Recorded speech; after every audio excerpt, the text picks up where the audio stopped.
Windmills. So now you have seen the potential profits of windmills and you're ready to dive deeper. Great. This is where the real work begins. Let's talk about how to actually get a windmill up and running. Next, we will dive into the specific steps involved in obtaining the necessary permits for your windmill project. The first very question we all get when we want to start a business is how much should we invest? Now you have seen the profits. Each year, a passive income of minimum 1.1 crore generation of profit is being seen from a windmill. So now you are interested to do this business. Now we will be discussing about how much of the investment it needs. So basically, there are several factors that would determine the cost, and the cost varies from 20 lakhs to 5 crore depending on how much of profits you want to receive in return. Smaller investment, smaller profits, and larger the investment is the larger profit. A small scale windmill, typically for a home use, it ranges from 5 lakhs to 20 lakhs.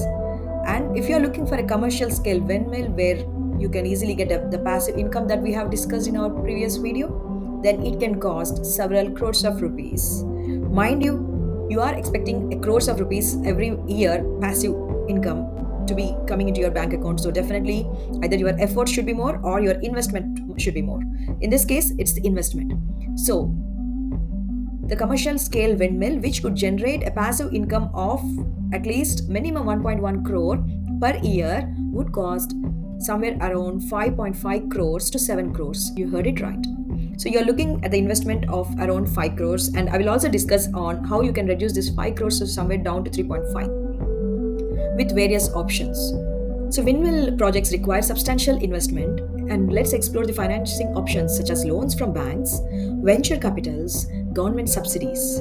The Indian government offers several incentives and tax benefits for renewable energy projects under the schemes like the generation based incentive and the accelerated depreciation benefit.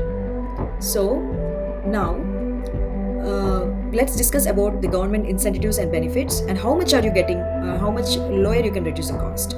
So how the government is going to help us is on the first year, up to 80% of depreciation in the first year of operation that is being granted by the government. Thus the income tax on the income that you get in the first year is reduced by almost 80%. And then you will also get financial incentives based on the amount of electricity you have generated. So you can charge the electricity price per unit how much you want. So that is another financial benefit you have. You can put a higher rate and you can get it sold to your government agencies.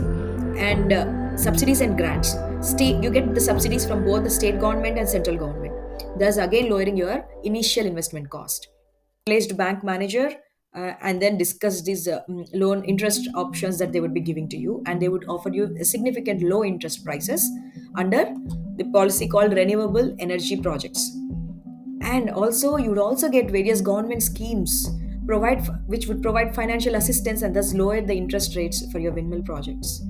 Not only this, there would also be lots of venture capital investors who would be looking to fund these kind of projects. You go on GoFundMe websites and put this up, and you would definitely get lots of hawk eyes onto your project, and they would definitely finance your projects.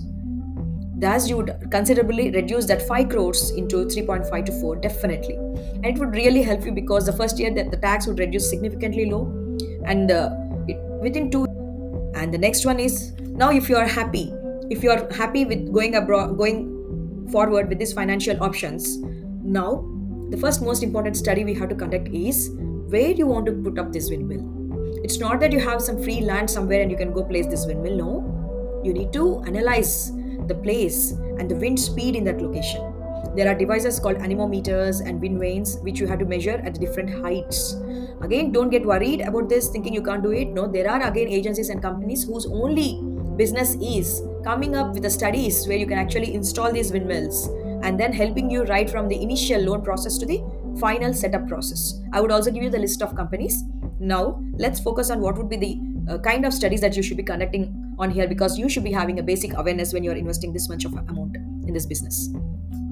So, with these devices, you have to collect the data for at least 1 year to ensure accurate results. Yes, that's 1 year because the investment is higher, so we should not be taking any risks. Let's make sure what we are investing on. So, if you don't think you don't have that much of time, don't wait for 1 year.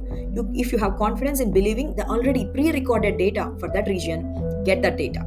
sit with the engineers and analyze. And again, where do you get the engineers from? The list of companies that I would be showing on the screen. You can contact any of those companies and they would be happy to help you out because they would also make money from it. So, what would these the analysis do is they would analyze the site's topography, accessibility, and the proximity to the electric grid. That is where you would be sending the generated electricity through the underground cables. You would be sending it to the grid. That's why you have to make sure that the grid and your wind turbine are a little closer, or at least the transportation would have no problems. So that kind of analysis is also included in this study. So what would the engineers do? They would help you in getting these regulatory approvals from the Ministry of New and Renewable Energy, state nodal agencies, state electricity regulatory commission, environmental clearance is required. So they would help you with all of these. They would give you a checklist of all of these permissions that has to be acquired, and they would also put you through the contacts that would help you with these permissions. And after that, once you have cleared all of these permissions that have to be received, then comes the land acquisition, which you would have already had in mind. Where are you planning to install? Because you have conducted the analysis, you had the readings ready, you had the permissions ready, and now the engineers would start the site preparation, which would involve in basic access to the roads, laying foundations, setting up some electrical infrastructure, ensuring the site is ready for the installation of the turbines. And next, these engineers, these companies will also guide you to the right place to buy these turbines for the installations. The turbine installation would take place with these engineers in place, and it would also happen where the land has been acquired for. Make sure you take care of the land legalities. That is not something that these turbine installing companies would take care of. It is your responsibility to make sure you have taken care of the legal responsibility of owning the land, or at least leasing the land for n number of years that you wanted to take up this business for. And so the permissions are ready, the land is ready, uh, engineers have come to the land, they are installing the turbines, and everything is ready. Now your grid connection would happen, that is connecting your wind farm, the windmill, to the electrical grid. This involves setting up the transformers, substations, and transmission lines. You will be working closely with this local electricity board to ensure the compliance and with the grid connection standards. And then a basic testing and commissioning will be conducted to make sure there is proper generation is going on, the wind turbine that is being installed is working correctly, and then it is generating electricity efficiently. Once all these tests are completed, then yes, your wind farm is ready now for commissioning. There would be very minimal operation and maintenance costs. Establish a regular maintenance schedule with these companies to help in your wind mine's optimal condition.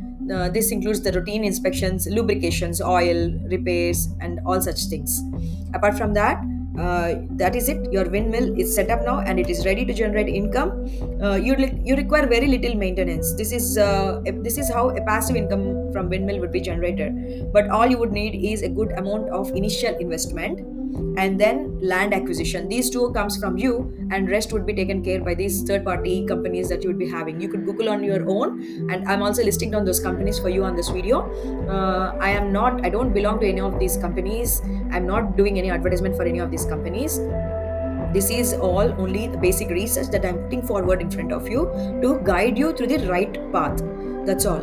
And I hope one of you at least who has managed to watch this video until end would be successful in setting up this business, or would help someone else who wanted to set up this business. Thank you very much for watching this video until end. I look forward to share more business insights with you guys. Kindly please do subscribe, share it with your friends, and do comment if you are interested to watch any other business insights that you would love. I would love to share that with you. Thank you very much. See you in my next video. Bye bye.